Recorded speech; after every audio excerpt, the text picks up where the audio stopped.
कमरा सजा है लेकिन दुल्हन सीमा बेड पर नहीं, बल्कि नीचे ज़मीन पर दरी पर बिछाकर बैठी हुई है और अपना सूटकेस पैक कर रही है। मुझे अभी इसी वक्त वापस अपने मायके जाना है। पापा ने कहा था कि लड़का सीधा है, पर ये तो महा चालाक निकला। दूल्हे राजा बड़े हैरानी से बोलते, अरे अभी तुम्हें फेरे लेकर आए हैं, घर में पैर भी नहीं रखा और मायके की रट लगाने लगी, क्या हुआ? दोस्तों, सुहागरात पर तो प्यार के अलावा और कुछ नहीं सूझता, पर यहाँ तो जैसे जंग छिड़ गई है।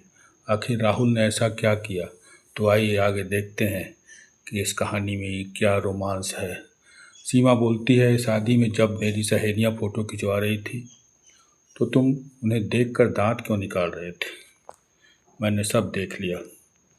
राहुल का जवाब था, अरे बाबा, मैं तो फ़ोटो खिंचवाने वाले के लिए वहाँ खड़ा था। वो बोल रहे थे कि स्माइल प्लीज़, स्माइल प्लीज़, इसलिए मैं हंस रहा था। अब क्या मैं वहाँ रोता खड़ा होकर के? अरे हाँ, स्माइल तो ऐसी थी जैसे लैट्रिन निकल गई हो। हम सब देख रहे थे।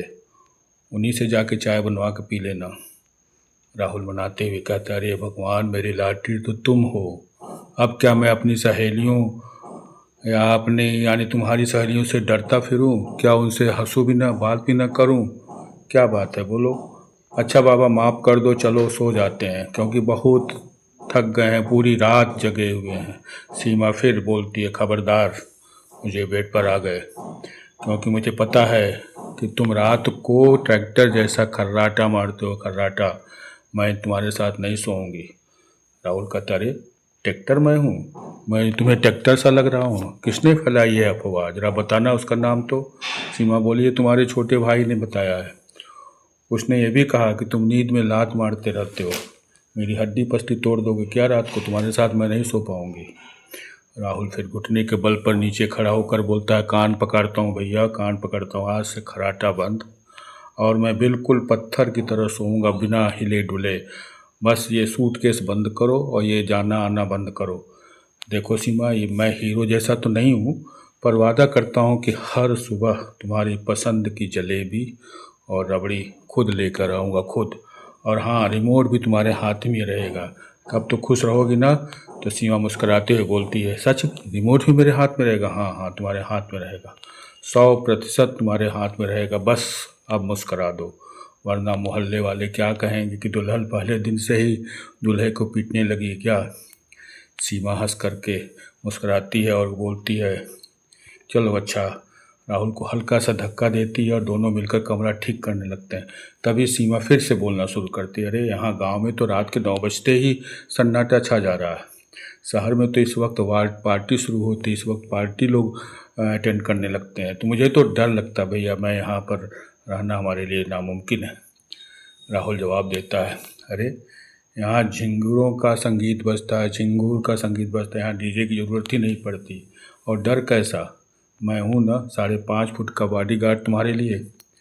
सीमा तुरंत आश्चर्य से बोलती है, बॉडीगार्ड? तुम बॉडीगार्ड हो? अभी जब छिपकली देखी थी तो मुझसे पहले ही तुम चारपाई पर चढ़ गए थे। बारे बॉडीगार्ड। तो राहुल हंस कर आकर कहता है, अरे वो तो मैं उसे ऊपर से देख रहा था कि कहीं वो तुम पर न गिर जाए, तुम पर न गिर जाए, नहीं तो हम खुद तुम्हें बचाने के लिए ऐसा कर रहे थे, और ये स्ट्रेटजी थी मेरी, कोई डर नहीं था। अच्छा जी, अच्छा। सीमा मुस्कुराते हुए बोलती है, अच्छा चलो अपना फ़ोन इधर दी तो, मुझे देखना है कि मम्मी के नाम पर तुमने किसका नंबर सेव किया हुआ है। राहुल आश्चर्य से बोलता है, अरे मम्मी के नाम पे? मम्मी के नाम से मम्मी का ही तो नंबर सेव होगा ना।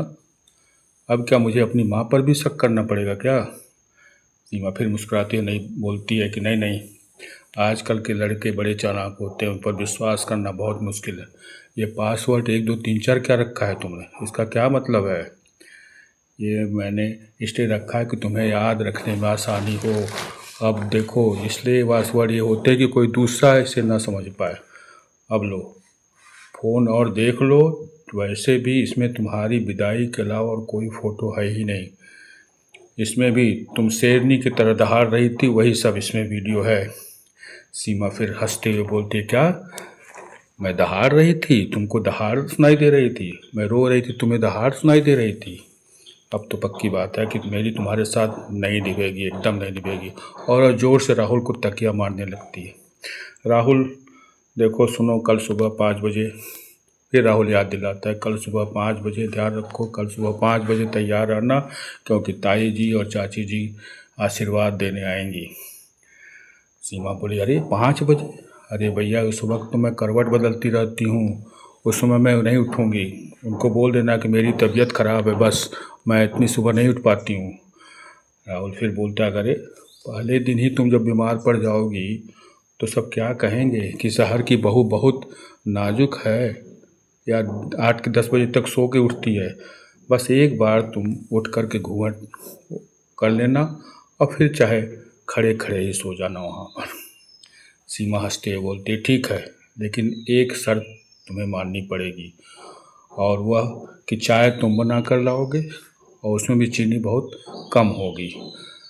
तो राहुल भी बड़े आश्चर्य से बोला कि अच्छा ठीक है भाई, चाय तो मैं ही बना दूंगा, कोई बात नहीं, मगर चीनी अगर कम हुई तो तुम मुंह मत बनाना, क्योंकि उसमें सारा दोष मेरा ही, तुम मर्द हो गया, ऐसा हम नहीं सुनेंगे। इसी तरह से पूरी रात खट्टी मीठी बातों में गुजर गई। उनको पता ही नहीं चला कि सुबह हो गई। पूरी रात गुजर गई और वह सुहागरात, दोस्तों, वो सुहागरात का वो जो अनोखा मिलन होता वो बाकी ही रह गया। तो ऐसे ही अच्छी कहानियाँ हम लेकर के आपको पुनः आएंगे, लेकिन एक रिक्वेस्ट है मेरा दोस्तों आप लोगों से कि ऐसी सच्ची और दिल को छू लेने वाली कहानियों के लिए चैनल को ज़रूर सब्सक्राइब कर दीजिएगा। यह मेरा रिक्वेस्ट है। धन्यवाद।